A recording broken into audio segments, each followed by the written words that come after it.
The Big Bounce by Walter S. Tevis, originally published in Galaxy Science Fiction, February 1958. Narrated by Tom Trussel. "Let me show you something," Farnsworth said. He set his near-empty drink, a Bacardi martini, on the mantel and waddled out of the room toward the basement. I sat in my big leather chair, feeling very peaceful with the world, watching the fire. Whatever Farnsworth would have to show tonight would be far more entertaining than watching TV, my custom on other evenings. Farnsworth, with his 4 labs in the house and his very tricky mind, never failed to provide my best night of the week. When he returned, after a moment, he had with him a small box about 3 inches square. He held this carefully in one hand and stood by the fireplace dramatically, or as dramatically as a very small, very fat man with pink cheeks can stand by a fireplace of the sort that seemed to demand a big man with tweeds, pipe, and perhaps a sabre wound. Anyway, he held the box dramatically, and he said, "Last week I was playing around in the chem lab trying to make a new kind of rubber eraser. Did quite well with the other drafting equipment, you know, especially the dimensional curve and the photosensitive ink. Well, I approached the job by trying for a material that would absorb graphite without abrading paper." I was a little disappointed with this. It sounded pretty tame. But I said, "How did it come out?" He screwed his pudgy face up thoughtfully. "Synthesized the material, all right, and it seems to work. But the interesting thing is that it has a certain, secondary property that would make it quite awkward to use. Interesting property, though. Unique, I am inclined to believe." This began to sound more like it. "And what property is that?" I poured myself a shot of straight rum from the bottle sitting on the table beside me.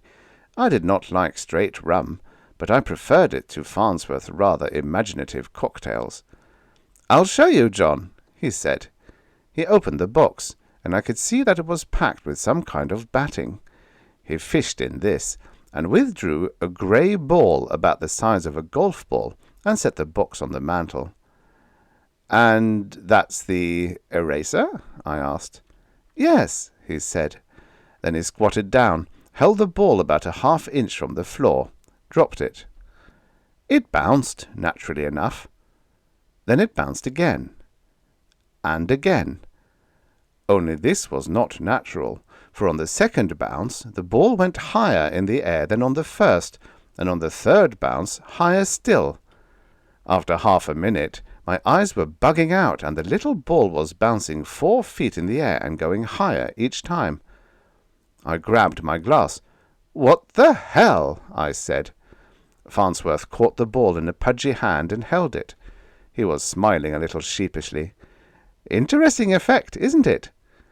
"Now wait a minute," I said, beginning to think about it. "What's the gimmick? What kind of motor do you have in that thing?" His eyes were wide and a little hurt. "No gimmick, John. None at all. Just a very peculiar molecular structure." "Structure?" I said. "Bouncing balls just don't pick up energy out of nowhere. I don't care how the molecules are put together, and you don't get energy out without putting energy in." "Oh," he said, "that's the really interesting thing. Of course you're right. Energy does go into the ball. Here, I'll show you." He let the ball drop again, and began bouncing higher and higher until it was hitting the ceiling. Farnsworth reached out to catch it, but he fumbled, and the thing glanced off his hand, hit the mantelpiece, and zipped across the room. It banged into the far wall, ricocheted, banked off 3 other walls, picking up speed all the time. When it whizzed by me like a rifle bullet, I began to get worried, but it hit against one of the heavy draperies by the window, and this damped its motion enough so that it fell to the floor. It started bouncing again immediately, but Farnsworth scrambled across the room and grabbed it. He was perspiring a little, and he began instantly to transfer the ball from one hand to another and back again as if it were hot. "Here," he said, and handed it to me. I almost dropped it. "It's like a ball of ice," I said. "Have you been keeping it in the refrigerator?" "No. As a matter of fact, it was at room temperature a few minutes ago." "Now wait a minute," I said. "I only teach physics in high school, but I know better than that. Moving around in warm air doesn't make anything cold except by evaporation." "Well, there's your input and output, John," he said. "The ball lost heat and took on motion. Simple conversion." My jaw must have dropped to my waist. "Do you mean that that little thing is converting heat to kinetic energy?" "Apparently. But that's impossible." He was beginning to smile thoughtfully. The ball was not as cold now as it had been, and I was holding it in my lap. "A steam engine does it," he said. "And a steam turbine. Of course, they're not very efficient. They work mechanically too, and only because water expands when it turns to steam. This seems to do it differently," he said, sipping thoughtfully at his dark brown martini. "I don't know exactly how. Maybe something piezoelectric about the way its molecules slide about. I ran some tests, measured its impact energy in foot-pounds, and compared that with the heat loss in BTUs. Seemed to be about 98% efficient, as close as I could tell. Apparently it converts heat into bounce very well. Interesting, isn't it?" "Interesting?" I almost came flying out of my chair. My mind was beginning to spin like crazy. "If you're not pulling my leg with this thing, Farnsworth, you've got something by the tail there that's just a little bit bigger than the discovery of fire." He blushed modestly. "I'd rather thought that myself," he admitted. "Good Lord, look at the heat that's available," I said, getting really excited now. Farnsworth was still smiling, very pleased with himself. "I suppose you could put this thing in a box with convection fins and let it bounce around inside." "I'm way ahead of you," I said, "but that wouldn't work. All your kinetic energy would go right back to heat on impact, and eventually that little ball would build up enough speed to blast its way through any box you could build." "Then how would you work it?" "Well," I said, choking down the rest of my rum, "you'd seal the ball in a big steel cylinder, attach the cylinder to a crankshaft and flywheel, give the thing a shake to start the ball bouncing back and forth, and let it run like a gasoline engine or something.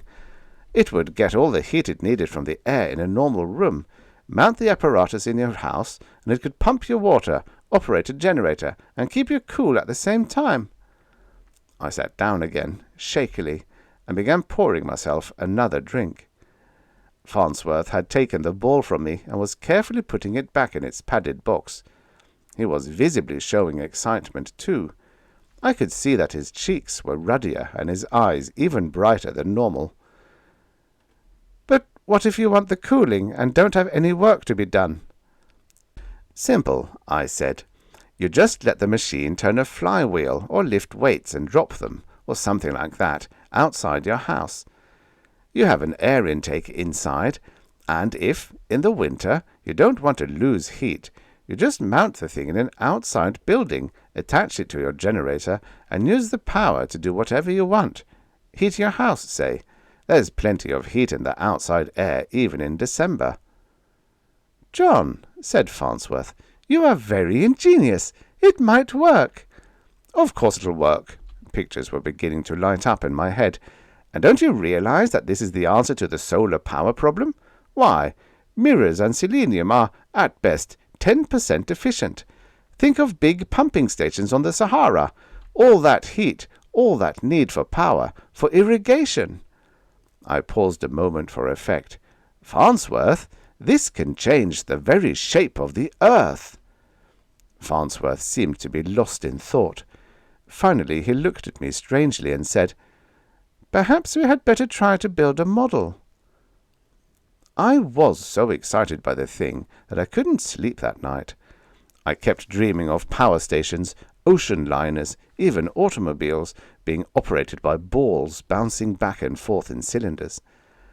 I even worked out a spaceship in my mind, a bullet-shaped affair with a huge rubber ball on its end, gyroscopes to keep it oriented properly, the ball serving as solution to that biggest of missile engineering problems, excess heat. You'd build a huge concrete launching field, supported all the way down to bedrock, hop in the ship and start bouncing. Of course, it would be kind of a rough ride. In the morning, I called my superintendent and told him to get a substitute for the rest of the week. I was going to be busy.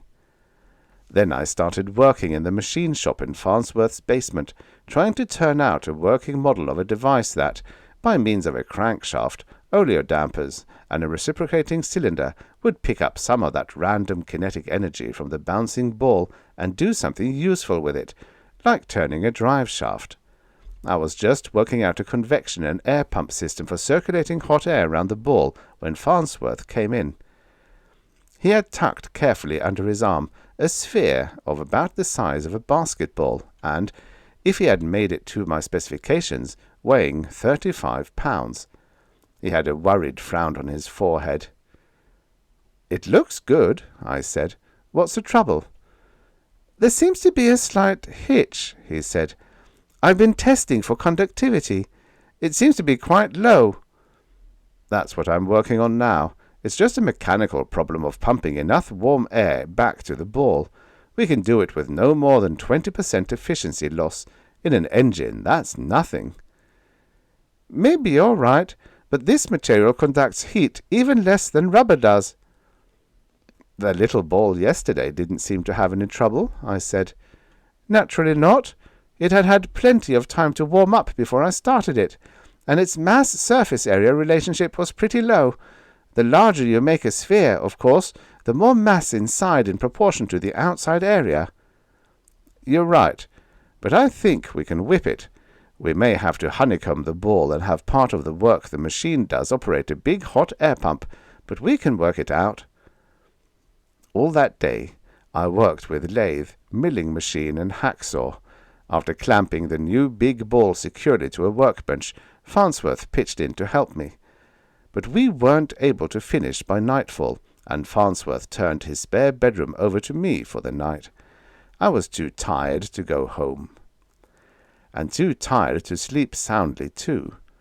Farnsworth lived on the edge of San Francisco by a big truck bypass, and almost all night I wrestled with a pillow and sheets, listening half-consciously to those heavy trucks rumbling by, and in my mind, always, that little grey ball, bouncing and bouncing and bouncing. At daybreak, I came abruptly fully awake with a sound of crashing echoing in my ears, a battering sound that seemed to come from the basement.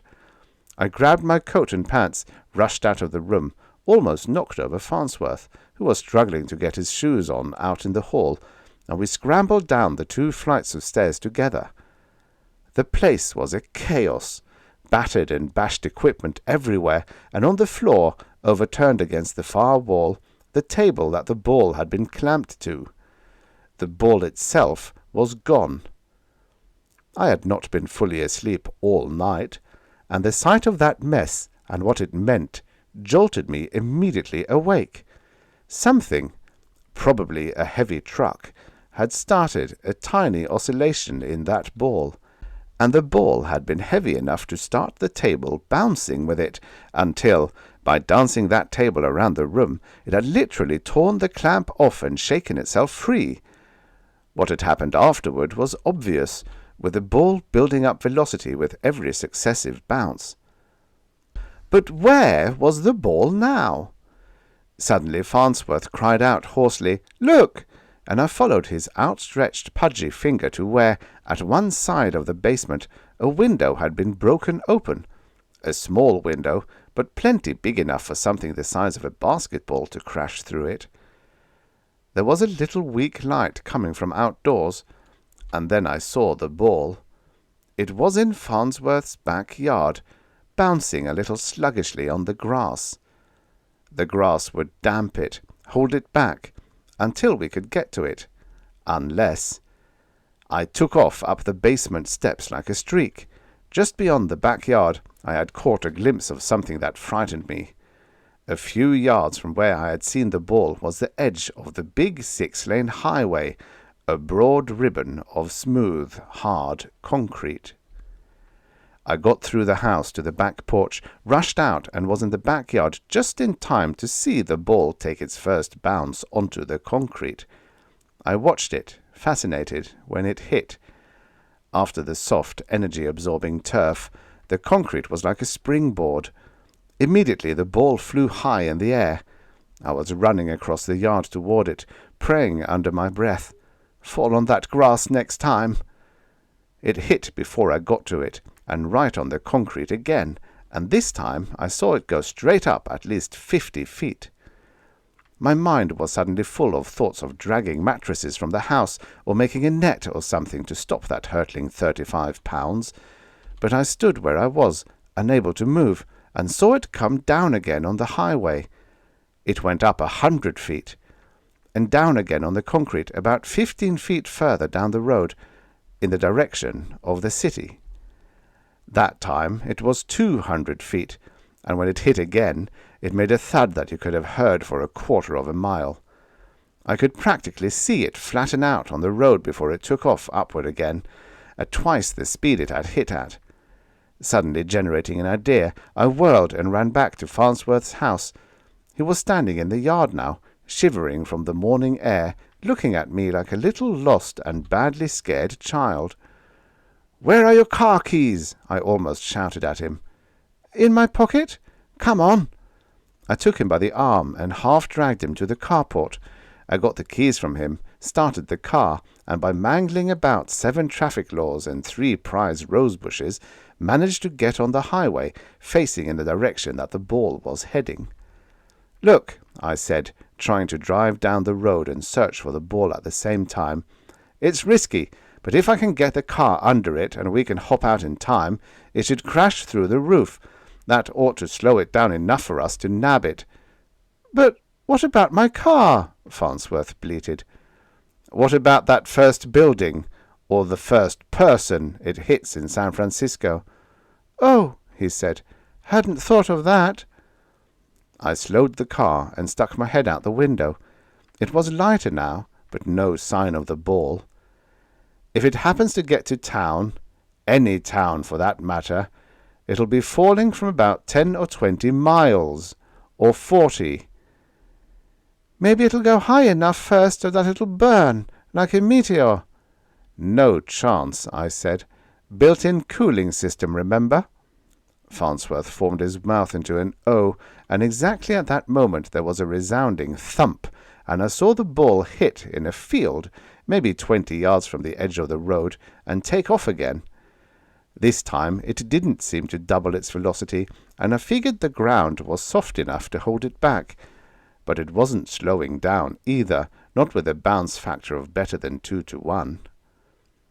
Without watching for it to go up, I drove as quickly as I could off the road and over, carrying part of a wire fence with me, to where it had hit. There was no mistaking it. There was a depression about 3 feet deep, like a small crater. I jumped out of the car and stared up.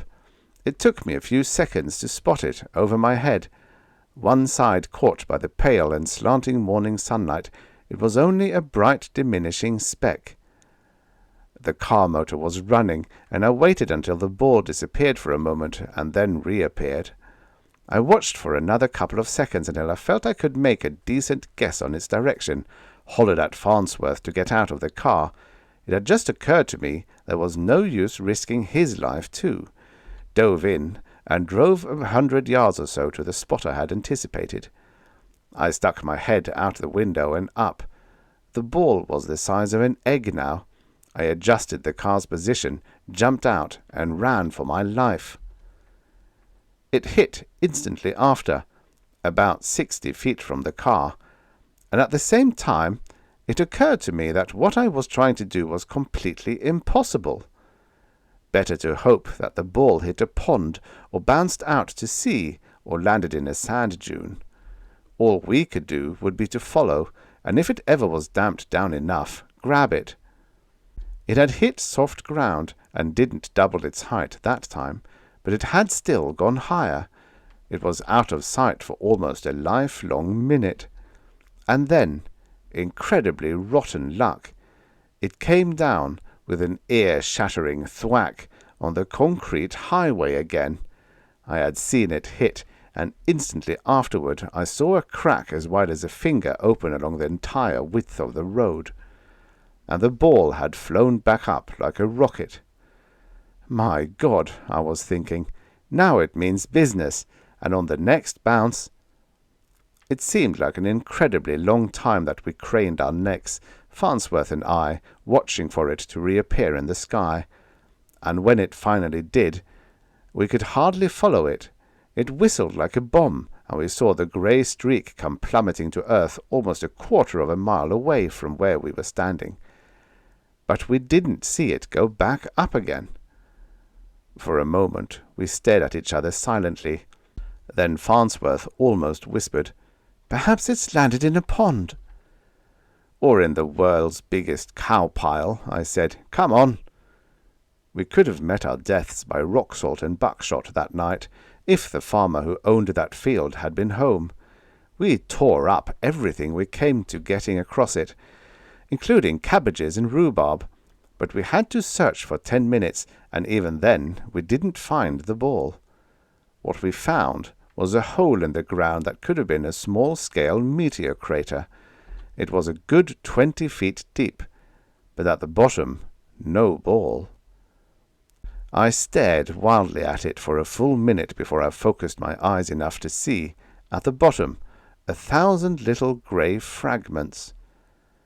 And immediately it came to both of us at the same time. A poor conductor, the ball had used up all its available heat on that final impact. Like a golf ball that has been dipped in liquid air and dropped, it had smashed into thin splinters. The hole had sloping sides, and I scrambled down in it and picked up one of the pieces, using my handkerchief, folded. There was no telling just how cold it would be. It was the stuff all right, and colder than an icicle. I climbed out. "Let's go home," I said. Farnsworth looked at me thoughtfully. Then he sort of cocked his head to one side and asked, "What do you suppose will happen when those pieces thaw?" I stared at him. I began to think of 1,000 tiny slivers whizzing around erratically, ricocheting off buildings in downtown San Francisco and in 20 counties, and no matter what they hit, moving and accelerating as long as there was any heat in the air to give them energy. And then I saw a tool shed on the other side of the pasture from us. But Farnsworth was ahead of me, waddling along, puffing. He got the shovels out and handed one to me. We didn't say a word, neither of us, for hours. It takes a long time to fill a hole 20 feet deep, especially when you're shoveling very, very carefully and packing down the dirt very, very hard. The end. Subscribe for your daily stories of futures past. And don't forget to check out the channel. There's hundreds of stories. Hundreds of stories.